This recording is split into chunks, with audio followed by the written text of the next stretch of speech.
am your moderator for the evening. I'm the owner of Minds Brand Management. I am the brand ambassador for the Delaware State University College of Business. But tonight I'm just a fan, like all the rest of you. So we just gonna have a good energy. I need y'all when he comes out to make sure that he feels welcomed here in Delaware. And then when I'm done with him, I'm gonna give y'all like 10 or 15 minutes to ask him whatever questions y'all want to ask him. All right? So we gonna have a good time tonight? Nah, more than that. We gonna have a good time tonight? There you go, there you go. And before he comes out, let me just give a quick shout out to the whole Wilmington Library. Right? Mr. Jamar Rahming, Carl Shaw, Nadia, I see you back there. But listen, in the past year to 2 years, they have been putting together events for us. We've seen the shift, we've seen the change. When you look at just the month of February alone, last week was Nikki Giovanni. Today is a legend, Mahmoud Abdul-Rauf. Next week is Felicia Rashad. All you dudes like me that was crushing in the Cosbys, she's gonna be right here. And then after that is Slick Rick. Right here in the Wilmington Library, right here in Wilmington, Delaware. So once again, please give it up for this whole library staff. Jamal, please put your hand up, man. Come on and put your hand up, bro. There you go right there, one of the cats right there. Making major moves out here, and we appreciate it. Give a shout out to some of our special guests. I see Chandra Pitts from the Raising Kings Initiative. I see you. I got my man Dwayne Sims, the treasurer of the city of Wilmington, in the building. It's my brother right there. Y'all cut me off. We just getting started. All right. And all of y'all. All right. So I'm going to let y'all do your thing. We're going to be getting started in a couple minutes. Thank you again.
It's that time of year again. Join us at the Wilmington Library on March 4th for our annual Dancing with the Stars Gala. This is a fundraising event to support our award-winning library. The Wilmington Library won the IMLS Medal in 2022, the Dana Cotton Award for Exemplary Public Relations, and named one of the most beautiful libraries in the country by Folders Travel. You do not want to miss this amazing night featuring award-winning actress Tempest Bledsoe, producer and actor Daryl Bell, gospel singer Anthony Evans, and many other amazing stars. Get your tickets today on Eventbrite. We'll see you there. Hi, this is Daryl Bell. And Tempest Bledsoe. And we are looking forward to seeing you at the Wilmington Public Library on March 4th at 6 p.m. for Dancing with the Stars Delaware. Get your tickets now. We'll be dancing. And prancing.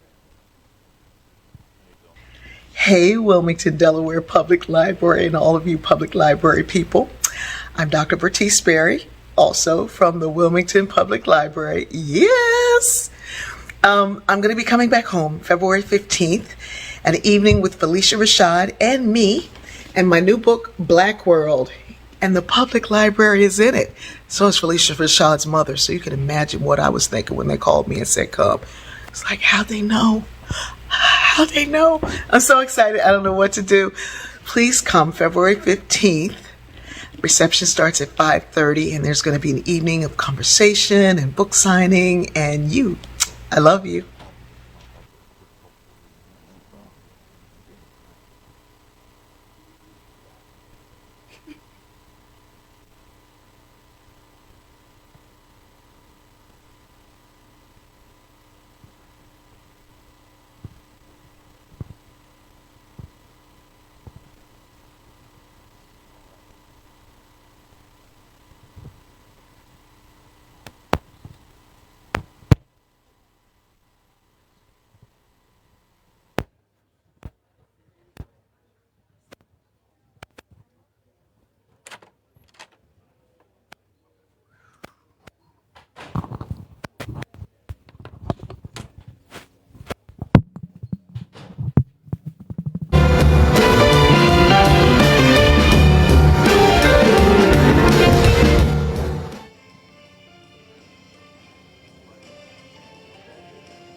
1, 2, mic check, 1, 2, 1, 2. Can everybody hear me good out there? All right, we're getting ready to get started. Once again, thank you for everybody that's come out to join us at the Wilmington Public Library for the latest installment in the Voices of Power series. This next brother that we got coming up. So first off, you got to get out there and watch the Stand documentary. For anybody like me that grew up idolizing basketball players in the late 80s, early 90s, you knew this brother's name. It was a different name back then, but it was ringing bells already before social media. The rumor goes he went to a high school basketball camp. Air Jordan pulled him out the crowd and said, "Score." And that's what he did. He went on to LSU. And to this day, still holds the freshman record for points, average points throughout a season, 30.2. Okay? And then he got to the NBA, and he was putting up numbers. We talking 50-point games.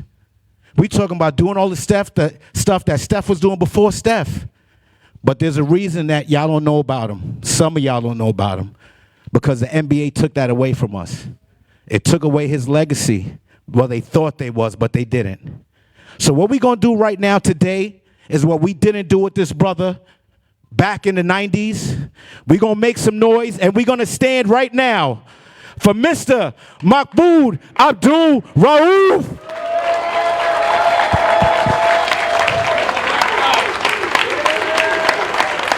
Please, come on now, give it up. Let him know that we love him here in Wilmington, Delaware. See, you see an athlete, he jumped right up. I got to walk around. He did that on purpose. Your mic should be right there before you sit down, brother. Nah, you good right there, wherever you want. Let's get a mic check. Make sure they can hear you. All right, 1, 2, 3. Okay. All right. Okay, so everybody, once again, Mr. Mahmoud Abdul-Rauf, please give it up. And so, before we get into your story, I got to say, like I told him before you came out here, today's personal for me. So when I was a young kid growing up in high school and everybody was on the court, they do their move, Mike. Nah, I would do my under the rim layup, Chris Jackson. And my coach said to me, he said, "Shaq, it look good, but if you miss, you're going to be sitting on that bench." Right? So growing up, I had a picture of 3 people on my wall, Albie Shaw, Heavy D, and you. Mm-hmm. That was my wall of fame, right? All light complexion guys. Yeah, so he said it, baby. My wife said, "Don't come out here with all light skin jokes." I told her I wouldn't, right? So yes, that was my light skin wall of fame, right? Because I wanted shorties like Albie, I wanted to be cool like Heavy, and I wanted to play ball like you. Appreciate that. I'm humble. Right? I'm humble. So now with that being said, I did all that growing up in New York City. You grew up someplace completely different, Mississippi, correct? Yes. Please let the people know what it was like for you growing up in in a state that's known for its bigotry and racism and hatred. Please let them know what it was like growing up for you as a young man and how it affected you. Thank you for the question. Yeah, Mississippi, man, I think it's still considered one of the most notorious places in the South. And, you know, outside of just normally living in the ghetto and what comes with that, you know, surrounded by the prostitution, the drugs, the crime, you know, you had to deal with, you know, racism was vicious. And even as a young boy that you couldn't put your finger on it all the way, you knew it because just the way you would see how your family interacted with people of a different race. You know, in private, they would be so brave, they're talking confident, but in public, they would lower their heads, they would be more submissive. And this stuff weighs on you as a child, and you find that you end up doing that same thing, and it's somewhere down the road, you know you have to break that cycle. You don't know how it's going to happen, but you know you do. And Mississippi also, they almost destroyed my chances. I'm still bitter in a way, not so much for me, but because of all the athletes that have come before me, the careers that were probably damaged. When I was invited to the Nike camp, there was a camp that I missed prior to that because they were taking my letters and hiding them. the coaches. And then I ended up finding out through this African-American doctor, and there was a lady named Miss January that was like, we were very close, and they got wind of it. So I was right on the tail end of almost missing the Nike camp. But Mississippi had a policy or rule at the time that even though Nike was going to pay for everything, I had to pay for it. And if I didn't pay for it, my eligibility would be destroyed. So Dr. Dunn had to literally put money into my mother's account. After he put money into her account and I went and played, they also told me I couldn't bring back paraphernalia that I paid for. Yeah, that's the state of Mississippi. Yeah. So you said growing up there, even without it being said, you could kind of feel the pulse, right, as a young person.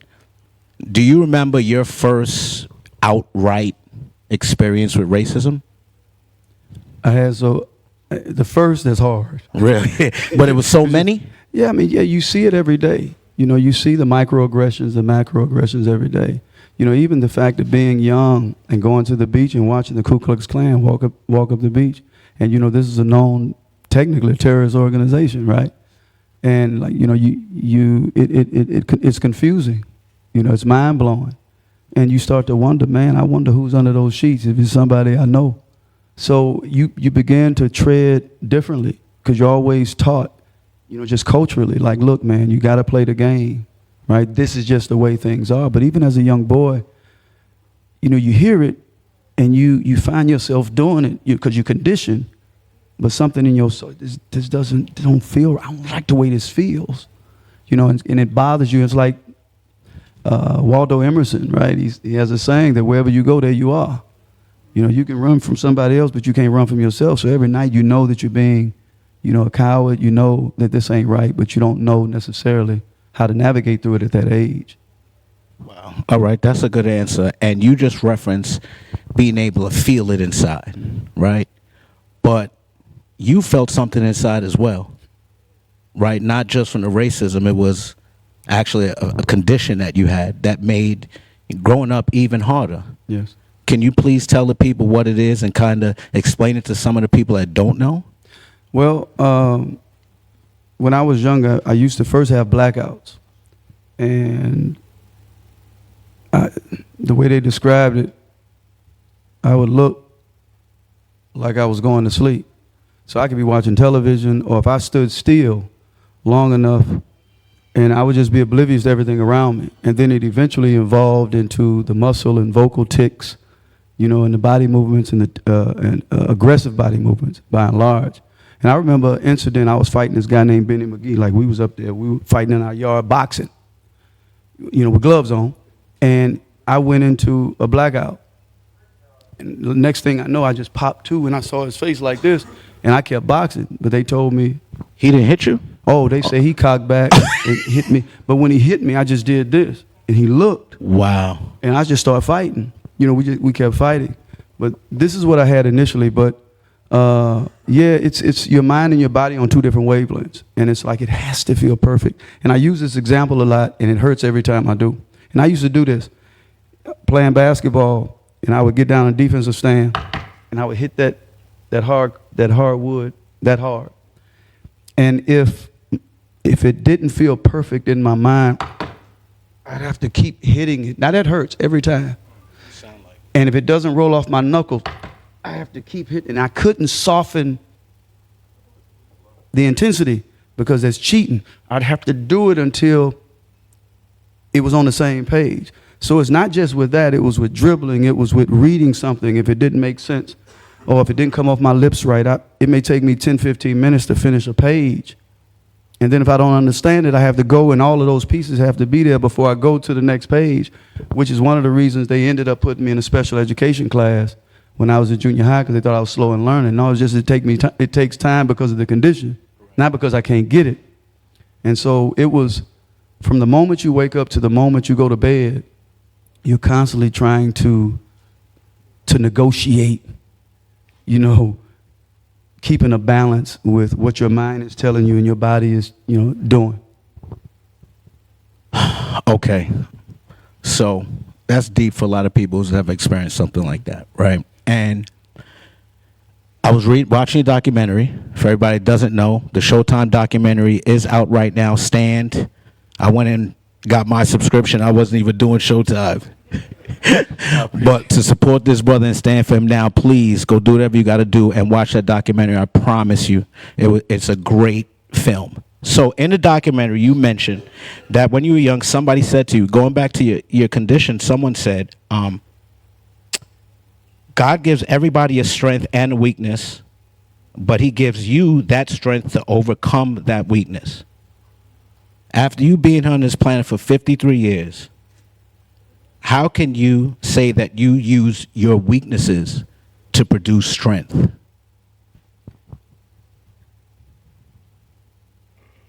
So how did Tourette's make you even stronger, where some people would use it as a crutch? Actually, I'm going to have pushback on that. Okay. I don't look at Tourette's as a weakness.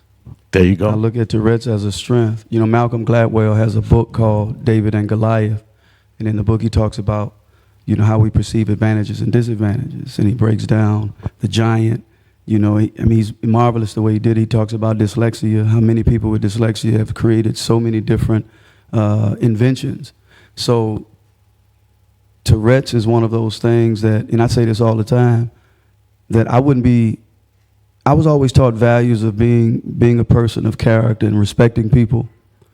That was always something ingrained in me, but it adds something to it when your condition is in your face, is overt.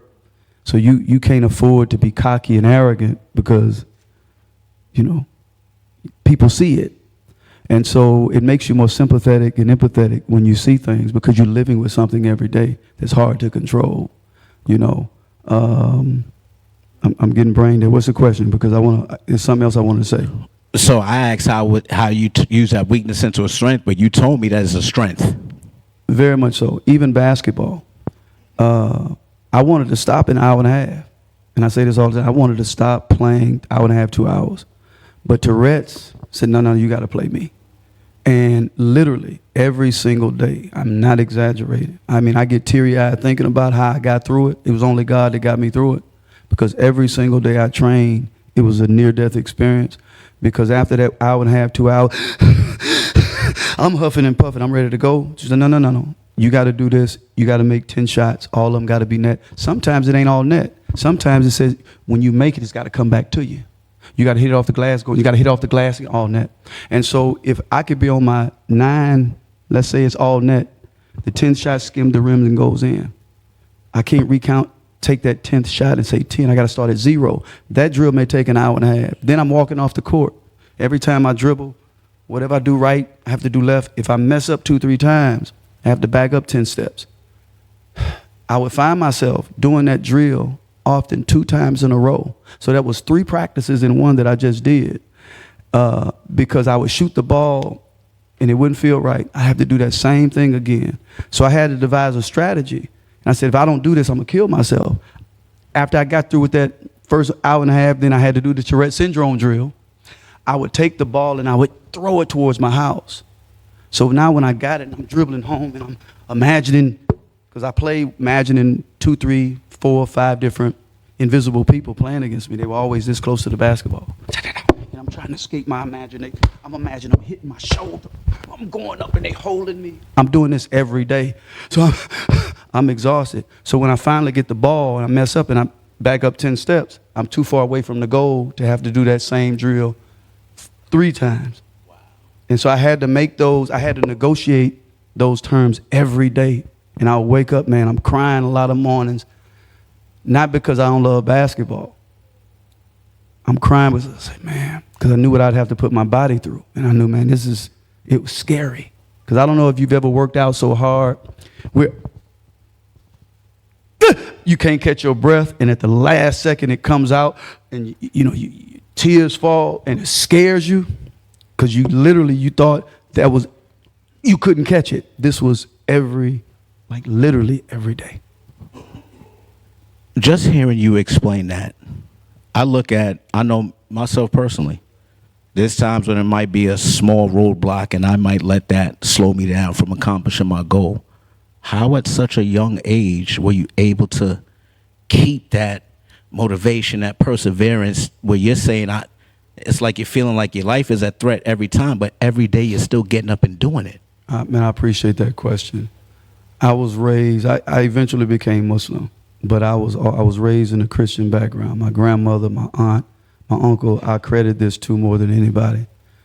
They always taught me the power of God, and that also when you pray for something, pray for others more than you pray for yourself, you'll get more return. But also, they said God is not going to give you a burden that you can't bear. You know, he's giving you something that he knows you can handle.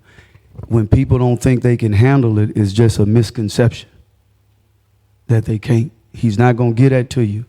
He's trying to elevate you. He's trying to teach you something and take you places that without it you wouldn't go. Because challenges have a way of creating character possibilities where there is no challenges. And so this is what I would constantly, like every time I'm hit with like a challenge, this sense of wanting to, you know, this thought of, you have to talk to yourself. Even at that age, I was having conversations, man, come on, man, you better than this. You stronger than this. And I'm constantly having these conversations every day. And I will reinforce those negative thoughts with positive thoughts daily. And it's kind of like what also I think Frederick Douglass said, right? I prayed a lot, but it's also important to move toward what you're praying for. You have to have that combination, because he said that he prayed for freedom for 20 years and never received an answer until he started praying with his legs, right? So this was my policy day in and day out. Wow. So the one thing, even when I was referencing earlier my childhood and having you up on my wall, back then I thought it was just because I wanted to be cool like these people. But what I realize now is growing up without a father, growing up without that male role model, you look for it outside of your house, outside of your family. And unfortunately for a lot of black men, it was in the media and sports and athletes. When you just mentioned the people that were influential to you, you didn't mention a father. Mm-hmm. Was he in your life? And if not, or if he was, how did that impact the man sitting here today? No, still to this day, I don't know who he is. And this is what I'm about to say is the first time I'm sharing this, because when I got off the plane and I'm on my way here, I got a Facebook message from someone I've never heard of. And I never thought of this possibility because, you know, there used to be this white guy that would drive around when I got to high school.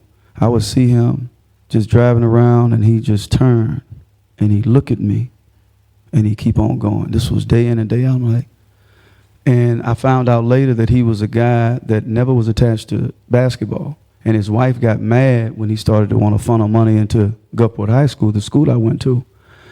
And when I got to high school, so I'm thinking after years passed, well, maybe that's him. So they had a genealogist to do a test. I found out a lot of who were my cousins and stuff, where they were one of the biggest families in Mississippi. My older brother know his father, who's a white guy. My younger brother's father is African American. But out of all of them, I don't know. And I asked my mother numerous times, boy, get out of here, I don't want to talk about it. And so I started thinking, well, man, you know, I'm in the South with, you know, racial relations. And your mind wanders. You're like, you know what, I wonder if it was an important figure, politician, somebody, keep your mouth shut type of thing. Struck fear, and I wonder if she was violated. But then this message today came, I'm going to just paraphrase it. He said, man, I watched your documentary. The end especially hit me. He said, I'm going to tell you why. He said, I'm from New York. He said, there was a plane crash that happened in New York. And so we were I'm just paraphrasing. We were the first ones on the scene, 3 of us, 3 kids, 3 children. He said we were expecting the authorities, but they didn't show up. The leeches showed up before. So they were taking possessions off of dead bodies. They were giving them to us to hold. When the police came, we told them what had happened. They ended up saying that they had found an ABA championship ring. We found out that Wendell Ladner, who is my cousin, they say, on my father's side, had died. He played in the ABA with Dr. J and Dan Issel. He said, if, you know, this person that you're looking for is your father, do the investigation, because I think he was a rookie of the year, and it dawned on me, God, maybe we've been looking for the wrong person. I play basketball, he play basketball. He's important. He's got position. But also, my mother's on screen saying, she's looking around, because we ended up getting this footage, because I didn't know about it. I want to say it, but like in the documentary, but I can't. And I'm wondering if this, because he's only what? My mother was born 1944. He was born 1948. When you get a little older, those that year ain't, that's not big enough to, you can still see each other, right? So I'm looking at this, and he's an important figure in all of that. And it just just sounds to me that it can be very, I mean, I didn't think about this before. And when he wrote that to me today, it was mind blowing to me. Like, wow, this guy, he's an important figure. He was making money, but also she probably didn't tell me because she didn't want to tell me that he died. He was killed as a little boy. So now my mind is like, right now, I've been on the phone like, wow, this is deep. But it's tough. But also, I credit so much to my grandmother, my aunt, and my uncle. Man, because always reinforcing the positive. And I would even say, oh, well, Trick, it is his loss. I would get mad sometimes. It's his loss. And I got to do what I got to do. You know, and then there's some days it hits you differently. Right? So I just try to stay focused and busy and keep it off my mind as much as possible. But, you know, that's a piece of you that, you know, you want to know. Who doesn't want to know that as missing? Yeah. Well, that's deep. And personally, you know, I was blessed with a very strong mother. So a lot of those times I didn't see what I was missing because she was still filling that void. By the way, she said to tell you hi. Tell her I said hello. I don't like the way she said it, though. It's different how she normally says it. All right? All right, so tell him I said talked hey. about, yeah, hey. I was like, because normally I talk to my mother, I got this going on. She like, oh, I saw the flyer. I said, slow down, because your husband ain't going to like that. All right? So now you're out of Mississippi. No, you're in Mississippi, but you're playing basketball, right? So let me ask you a question. I was looking at some of your old footage. You wore, back in like junior high, you was 33, right? 35. 35. High school, 35 too? And then... Oh, no. Yeah. Junior high was 33. 33, you're and right. then 35, Yeah. right? And then you went LSU, you was 35 as well. Yes. And then you went Denver Nuggets 3. Does the number 3 have a significance for you? Why did you choose that number? Is it? I didn't choose it. They gave me that number because And then you it was stuck 3. with it? I was a third pick. Okay, and you was a third pick, and you played for the big 3. I'm just saying there's a lot, right? So I have another 3 that bring up that you might not know. Are you familiar with the current Denver Nuggets team? Not totally. No? Okay, well, the number 3, the person who wears number 3 on the Denver Nuggets grew up right here in Wilmington, Delaware, Bones Highland. Give it up for Bones Highland, NBA player. You know, I know a lot of you heard the story. But he wears number 3 right now. And, you know, I know about 3 before you convert to Islam. You know, Meshach, Shadrach, and Abednego. So there you go. We walked through the fire. And, I mean, even for you, it's significant because you walked through a fire, right? How did it make you? All right, so let's take a step back. I want to read something to everybody real quick, right? It's an excerpt. Okay. It goes... No refuge could save the hireling and slave from the terror of flight or the gloom of the grave. And the star-spangled banner in triumph doth wave o'er the land of the free and the home of the brave. That right there is the 3rd verse of the Star-Spangled Banner, a.k.a. our national anthem.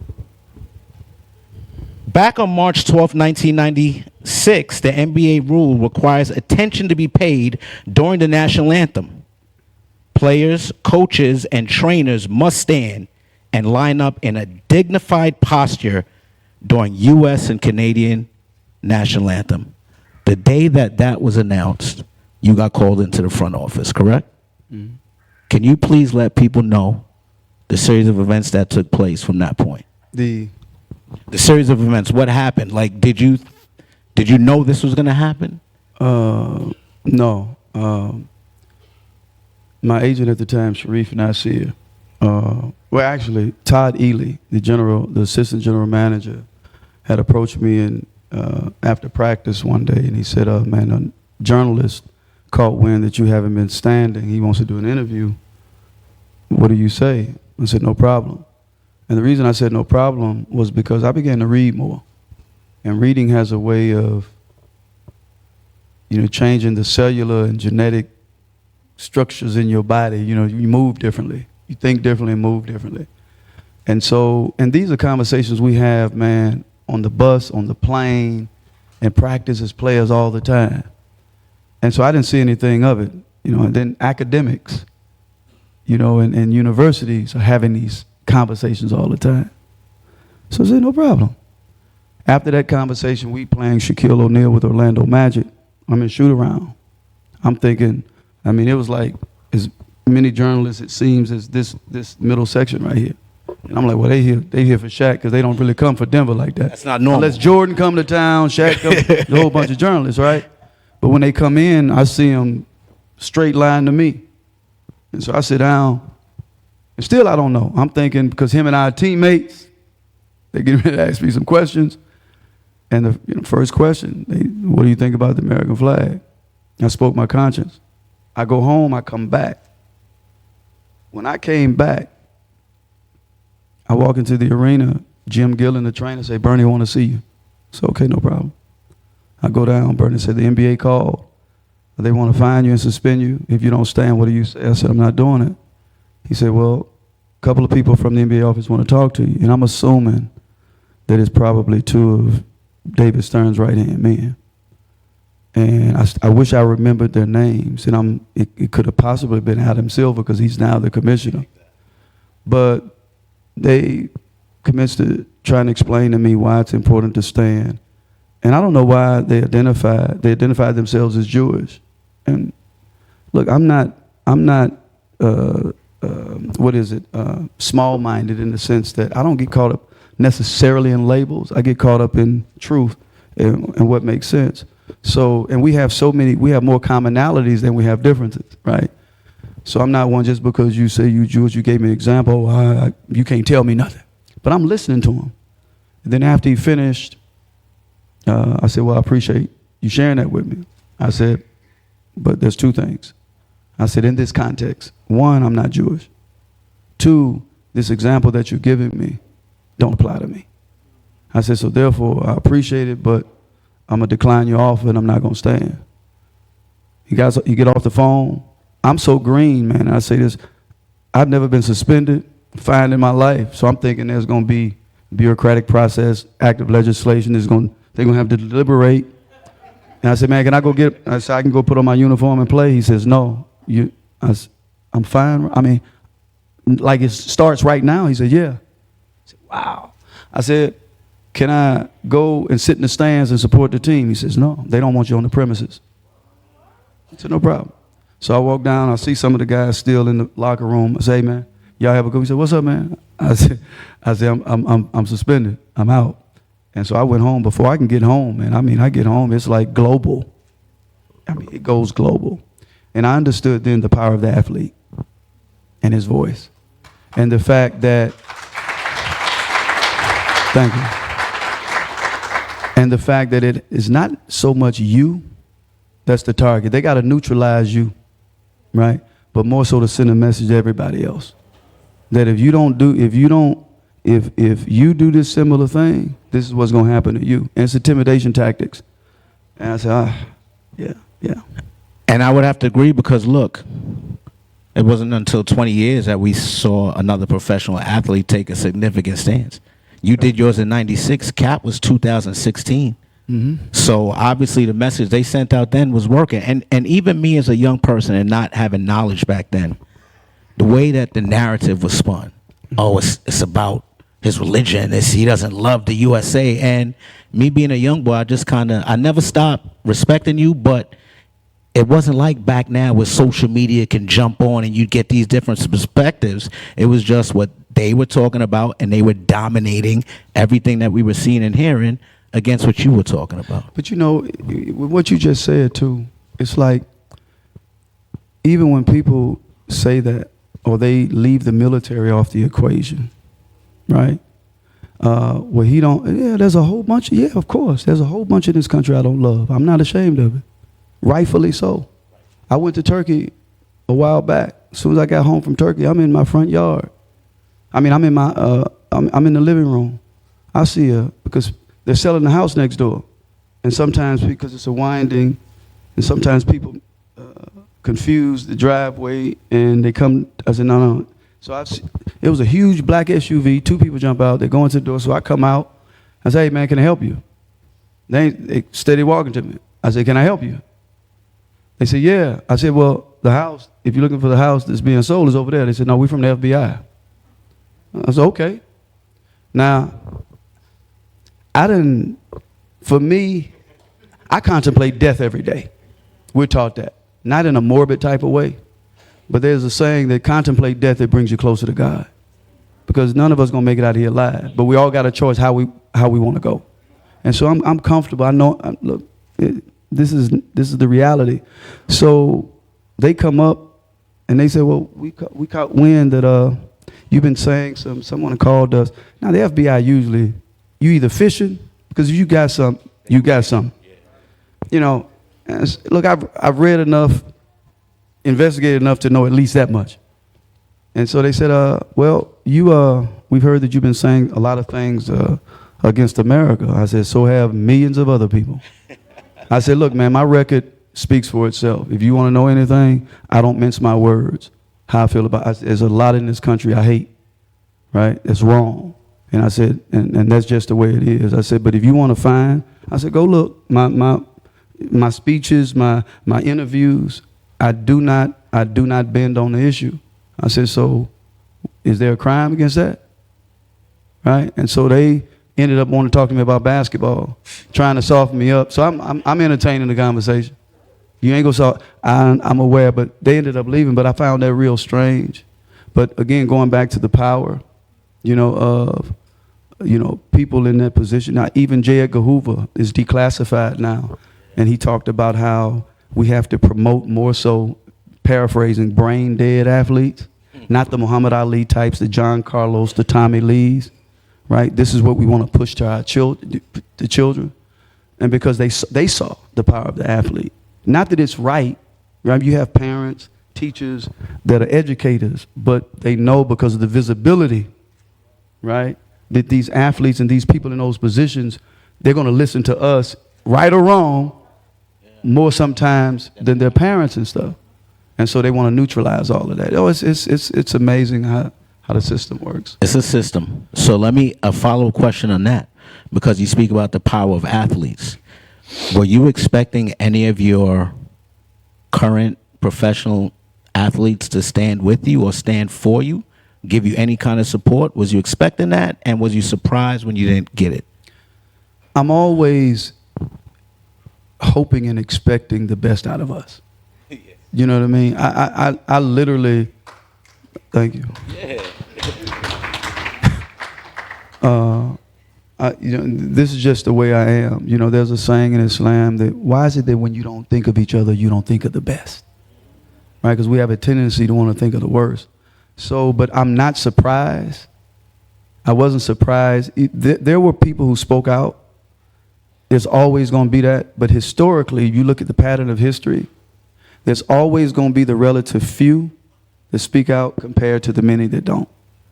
So I knew that the masses weren't going to speak out because they keep us in a perpetual state of fear and won't. You know what I mean? We don't want to lose, so we're scared of it, right? And it's a natural, so. Agreed. So we're getting close. We're in about the third. We're getting close to this, coming up to the fourth quarter. My answer because no, it's all right. Long. This is no. You're long-winded. They want to hear it, and we're going to give everybody, like I said, a chance to ask some questions coming up. But before we do that, just a couple things, right? You spoke about everything that you went through then and how you felt and who didn't step up, whatever the case may be. How do you look at now, 20-something years later? Do you see a change in the NBA? And just to let you know, I asked this brother in advance, were there any questions, and he said there's nothing off the book. He said he was transparent and he wanted you guys to know anything. So keep that in mind when you're asking your questions too. if there's anything, have you seen a change in today's current NBA? What do you see happening? Because it seems like you were ahead of your time in terms of seeing everything going on. I was even watching a documentary, and you were piecing some things together at the time about David Stern that just didn't make sense. So can you kind of talk to that and maybe enlighten us on how you feel about the current status of the NBA and the professional athlete? Definitely, there's some changes, but I definitely don't believe the changes are to the level where it's going to change the relationship to power. And what I mean is, you know, Richard Itten, the NBA projects itself as being progressive. Compared to the NFL, seemingly it is. And I've said this all along, even in the beginning stages when this thing happened, I said, I don't think they're just naturally altruistic, you know. I think that they're just more savvy in how they deal with it. And I brought up a couple examples. You have Westbrook and James Harden when they were in China. You know, the Uyghur problem, the genocide that's occurring there. Well, the NBA has a practice facility in that part of the world. They're doing business. So when they were asked a question, they were about to answer it. Somebody from the NBA said, "Don't answer that." I thought y'all allowed y'all players to take position. The fact that you allow somebody to do something, first of all, means you ain't free. And the second part of that is, you know, why did you stop them from communicating that? And so even with what's happening to Kyrie right now, right? Kyrie, look, he showed something. Look, man, you have a world of academia. They engage in tough conversations, whether you like it or not. That's a part of the world of academia. You have Max Kellerman that say, well, if one thing is like off, you throw everything away. That's academically responsible. No, you engage it. Where does this idea come from? Right? You have a conversation about it. You don't throw the baby away with the dirty bathwater. That ain't the way it works. And so even the way they're handling him is just a different type of politics.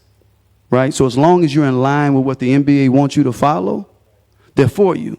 But when you step out of that line in that box, then they're against you. And so Richard Itten, this political scientist, says something real heavy. He cautions against viewing protests as inherently revolutionary, because once it becomes routine and accepted, it's easily molded and shaped into the overall elite hegemonic understanding of things, right? So in other words, they can package it, encapsulate it better. They can monetize it. They put on these shirts. They can create shoes, Nike supports, right? And then it loses its thrust. It loses its power, because now everybody's an activist and it's easy to do. And so this is the trick. This is the game that they play. And I'm like, no, I'm not going for it. So I know the NBA is just, to this day, they've been having all of these, they say we're not the same. They're having all of these conferences on social activism. And I said this the other day, I said, look, if you're no longer like the David Stern years, and David Stern is another issue too, if you could remind me to go on that. But if you're no longer there, why don't you reach back to those you know that's been wronged and involve them in the conversation? Craig Hodges, what he did, not only forget him being a citizen, he has the right to hand recommendations for the community. Even if he wasn't a citizen, God gave him the right, if you see a wrong, to suggest those things. And so the people that were mad at him, no, you should have been mad at the people that were mad at him for doing that, because he is in the right to do that. I said, Craig Hodges has yet to be invited. I said, he's broke 3 all-star three-point contests. Y'all should be having him at the half court in a throne until somebody either match or break his three-point. Pay him handsomely for it. Have him going around speaking. The NBA did a documentary with him. His mistake was he went in business with the NBA. He has a documentary out. He can't show it. Why can't he show it?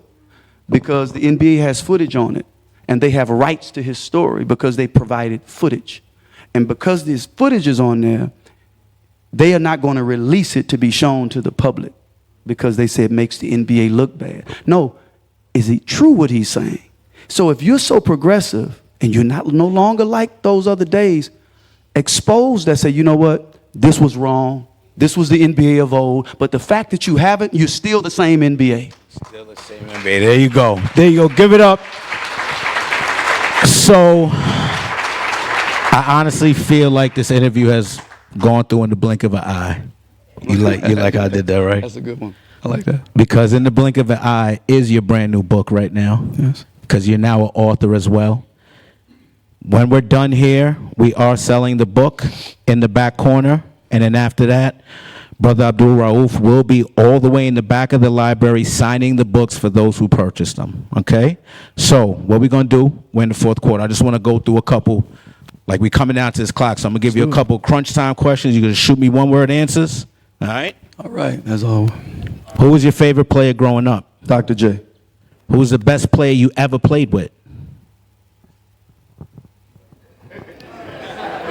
All right, then. All the smoke, all them questions. You dig The me? reason I'm going to say this is because of where his status is in the NBA. Shaquille O'Neal. Who's the best player you ever played against? Rod Strickland. And he played against Mike, y'all. Rod Strickland from NY, by the way. Shut up. I'm sorry.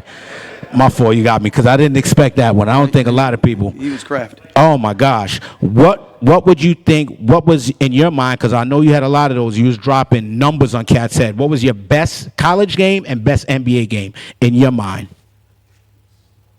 Best college first, LSU.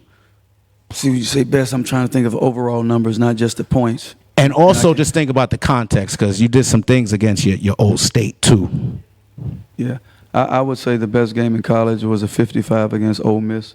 There you go. NBA? In points wise, I'm gonna have to say 51 against Stockton. There you go. Put it on, and I didn't like. Thank you, I appreciate. No. I was sitting at home taking that person like, yeah, get him. All right. Yeah, So, last one in the crunch time questions is: who is your favorite player to watch now in the NBA? I'm gonna have to disappoint you. When you ask me questions about favorites, it's always difficult because I love so many of them. Okay. Just like you can foods, music. It's hard to. I'm feel guilty like I'm. Okay. Well, name your top 3 most exciting players in the NBA right now. Right now, man. You know what? I love watching Kyrie. He's crafty. You know, inside, outside. I love watching Curry. Curry can. He all watched both of you. them can score many different ways. And you know what? Hey, this is his 3. I mean, I like watching him too, but you know what? Right, you caught that. but you know what? I look at it a little differently. I look at skill level. You know, like LeBron he's gonna go down in history as one of the greats for sure. But when I start dissecting games, he's not a phenomenal ball handler. He's not a phenomenal free throw shooter. Phenomenal outside shooter. He gets it done, but skill-wise, fluidity, you know, he's not a high-level skill guy. So I kind of look at guys, I'm like, man, he can. Chris Paul, man, he makes it look, he'll come out, he get you, and he'll end up with 25, 30, getting you involved, because he's smooth, he's methodical. So those guys I like, because basketball is just not one speed, it's just not about strength.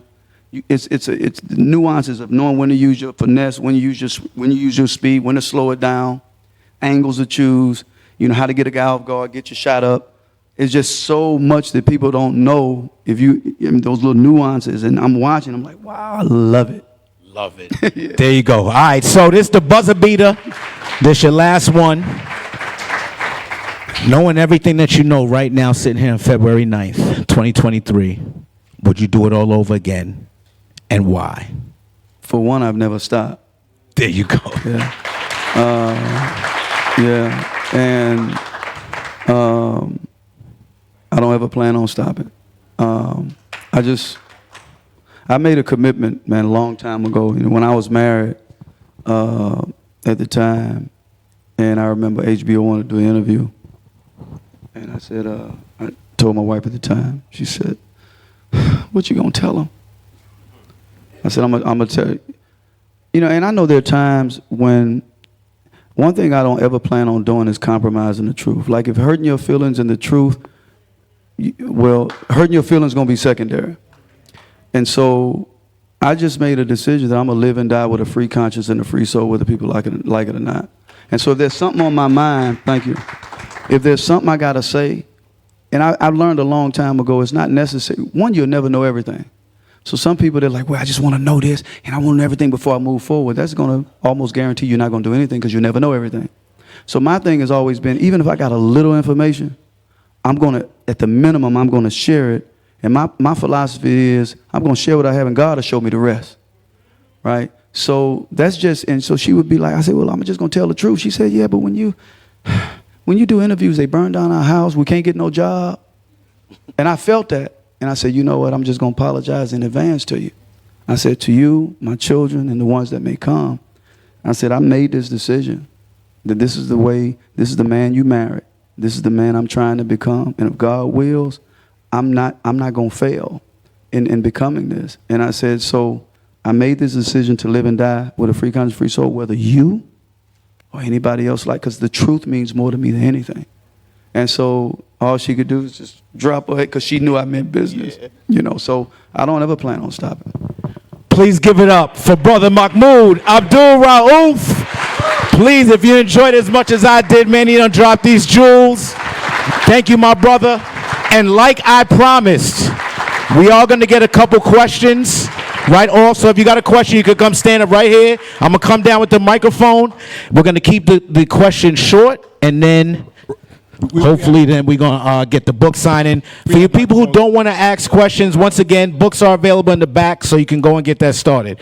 All right? First question. Introduce yourself and ask question. Hello, I'm Marshall, your sister from Mississippi, Jackson, Greenwood. Yeah, nice to meet you. One of the first questions people ask me about is racism.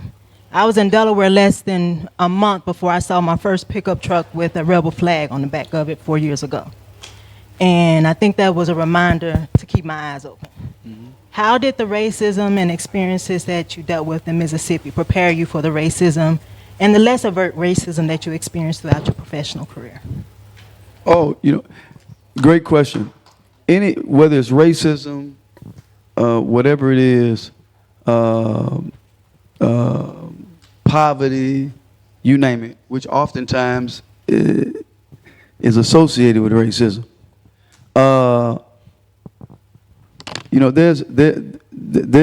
There's a saying in Islam, and I hope I don't mention it right now. And this was kind of like, even though I wasn't a Muslim then, I was a Christian then, it was the same type of education I was getting. It says God wants to favor those who are being oppressed and to make them leaders. And what I get out of that is that anytime you're going through some type of racism or something like that, some challenge, some injustice, if you can weather the storm, right, it only is going to make you stronger. They have a book out called How Children Succeed. And they say in the initial stages, those children who have a silver spoon in their mouth, they're going to progress faster naturally than people who don't. But because you grow up in poverty, you grow up struggling where a lot of people don't, when you get to that college and when you get to places where now you got to earn it, they say statistically those people excel much faster than the ones who had a silver spoon. So this is how racism and all those things prepared me. Like, I didn't know this until I had a podcast interview not too long ago, because I talk about critical thinking a lot. Like, I didn't grow up in that type of family, but dude, he said, man, Tourette syndrome is critical thinking. I said, huh? He said, the fact that you were analyzing living over the tracks at that age and your conditions, the fact that you were trying to think about scenarios and angles, he said, that's critical thinking. He said, you thinking about all of this stuff as a child, and I said this before in my own way, but not like he said it. People look at oh, you didn't stand for the flag, or you said what you said on HBO, as if though that just happened. No, I've been living with this as a black boy all my life. I've been processing this stuff. I've been protesting internally until I can understand how to do it externally. So that's how it's prepared me. Thank you. Assalamu alaikum. Assalamu alaikum. Wa alaikum salam. My name is Eva. I have a question. Knowing that, everything you've been through, and you have a lot of fans, a lot of people who read your book, a lot of people who saw the documentary Stand, you've endured a lot. And there's a lot that has transpired throughout the NBA. A lot of times when players like Kyrie are expected to apologize for their wrongdoing, has anyone at the upper level, David Stern, Adam Silver, has anyone apologized to you? Any owners or anyone have apologized to you for the treatment that you've given? Absolutely not. I don't expect them to. And it's just like I said not too long ago, I was asked the same question. I can care less about their apology if it's not backed up with something. That's like, let's just face it, that's like certain whites apologizing for reparations, slavery, but don't want to give reparations. All right. So people's career was damaged. Their livelihood was damaged. We as African Americans, we don't have generational wealth. So oftentimes we have to take care of not just our immediate family, we taking care of a whole bunch of families. And then we spend our life honing a skill. And then just because I say something, not that it was wrong. I'm not beating people up in clubs. I'm not high on alcohol or drugs. I said something that academics and people all over the world saying. And you condemn me for it and ostracize me for it? No, it's got to be bigger than an apology. David Stern, a lot of people don't know this. And this, they kept out of the documentary. Why? Because the NBA has footage. There's politics and everything. But what I wanted in there was this, what I'm going to tell you now. All of this talk about, basketball and sports, like church and state are separate. Basketball and politics don't go.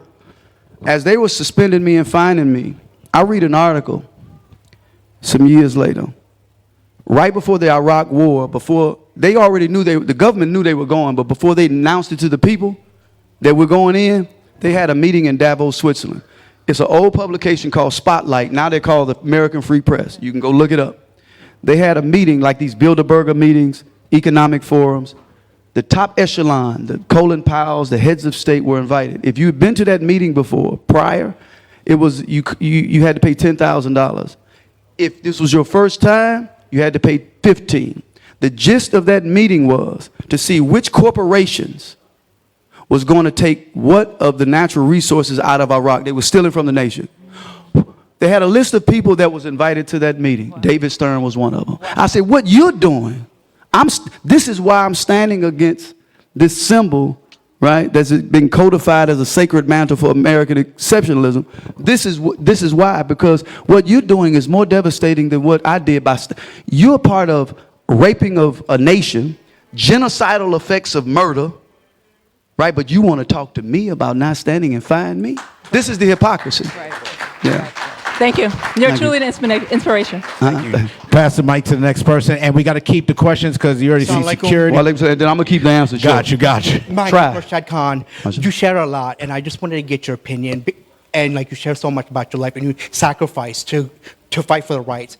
And this Cantor has a bounty because he spoke out just like you did. There's a bounty on his life. That's one question. How do you feel about that? And are you disappointed with someone like LeBron? He doesn't speak out against China, and he's more worried about his pocket. And yes, everyone has their bills. Everyone has their responsibility. We can't count pockets. But does that kind of disappoint that someone so large doesn't use that platform to speak out like you did, and you gave up so much? Well, thank you. Concerning Enes Kanter, look, it's a tragedy that this takes place when a person articulates their views about something that a whole bunch of people know and talk about, and it's just a sign of weakness, and again, intimidation tactics to send a message to everybody else. As it pertains to LeBron, it's always to a degree disappointing when people are because there's a saying, to whom much has been given, much is expected, right? When you don't hear certain things. However, I try to give people grace because not everybody's going to be a public speaker. Not everybody's going to be on the front lines with a gun in their hand. So there's some people that, but I do believe this, if you open your mouth, speak the truth, right? But if you can, some people they don't have that, there's a saying in Islam that if you see a wrong, change it with your hands. If you can't, change it with writing or speaking out about it. If you can't, feel it in your heart, but know that that's the weakest of faith. So some people like to give, let me give you this money so you can keep doing what you're doing, right? But yeah. Thank you. All right. Brother Last Mahmoud. two. Assalamu alaikum, how are you doing? Wa alaikum salam. Little man wants to say hi before I... Jackson, say hi. Hey, young fella, how you doing? I want him to get a shine, so... Okay. Go ahead. I just wanted to ask a question. He loves basketball. Yes. He likes to watch it. I have like a tons of balls at home for him. What advice would you give a mom like me to encourage my child, like going forward, like supporting his talent, like just his interest in watching basketball, playing with balls? What would he give me? Well, one, you just need one basketball. but no, seriously, you know what? Just this is what I tell people, man. Just give him the ball and see what he does with it. Encourage him as much as possible, especially at this age. Just keep encouraging him. But also, it's a lifestyle. And some people now are getting what do you call it, worn out. Like they play so many AAU games. I forget the word, but they're doing too much. So burnout. So just at his own pace, but just be encouraging. Put him in those surroundings, and he may end up gravitating. He may end up saying, Mom, I don't want it, but I thank you for encouraging me, and he'll see possibilities in other things. Yeah, thank you. Last question for the night. There we go. Brother Mahmoud, assalamu alaikum. Wa alaikum salam. It's a pleasure to meet you. Pleasure's mine. I learned about you for the first time last year from a colleague of mine. And around the same time your book came out, and I downloaded on my Audible, and I just couldn't shut it off. Like, I'm in the gym listening to it, and I'm just waiting for the next thing and the next thing and the next thing. Thank you. And while I'm listening, I'm seeing like this guy is a human just like me. But how can he hold on to this so much that was wrong to him? So much pain, anger every day, millions being taken away from you. Even us fans of the game, like, imagine what you could have been and the stats we could have seen and the games we could have seen. I know you're a big, like, there's so much that we as fans have lost out on, and you have lost out on as well. Now, as time went on, I realized like there's people like me and many other people here who probably had something stolen from them or lied to or cheated on. How do you feel now after everything's coming to light with the documentary, Stand documentary coming out, which was amazing, by the way, thank you. and your book and all this, events and all these high-level magnitude players talking greatly about you? Do you feel some type of peace now with your entire story coming out? Yeah, I appreciate that.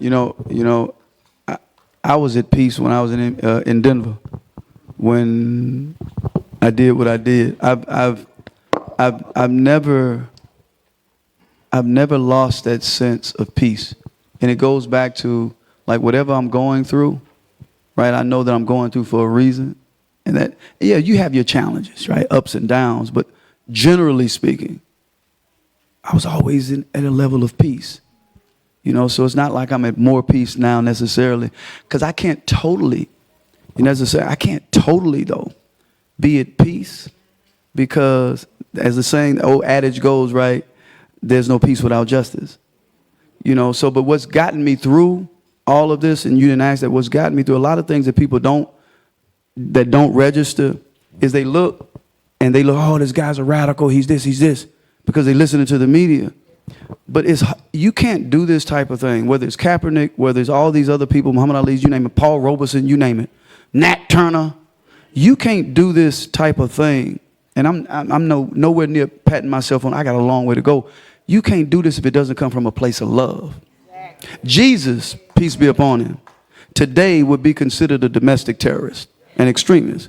He tells his disciples, sell your garments to buy swords. Now, we're taught peaceful protests, candlelight vigils, because the system is not going to set up something so that you can revolt and change it in the real sense where the relationship of power changes. But he says, sell your garments to buy swords. Why? Because he was speaking truth to power, and power had overstretched its bounds and became oppressive, right? So now he's getting ready to engage them physically and militarily, right? But we're pacified so much with, putting us to sleep, love, love, love, that we forget sometimes this message.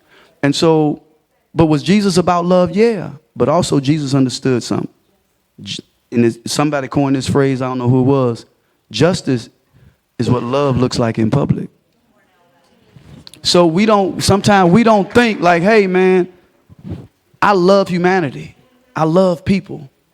So when I see abuse, when I see tyranny, man, it kills me, because I know what it feels like every single day.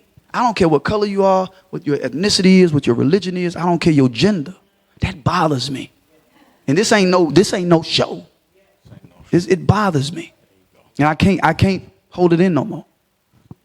Great answer. Brother Mahmoud, so that was the last question, but Dr. Leo drove all the way here from Philadelphia. Can you give us one more question? I'm here. He said it's going to be short. There you go.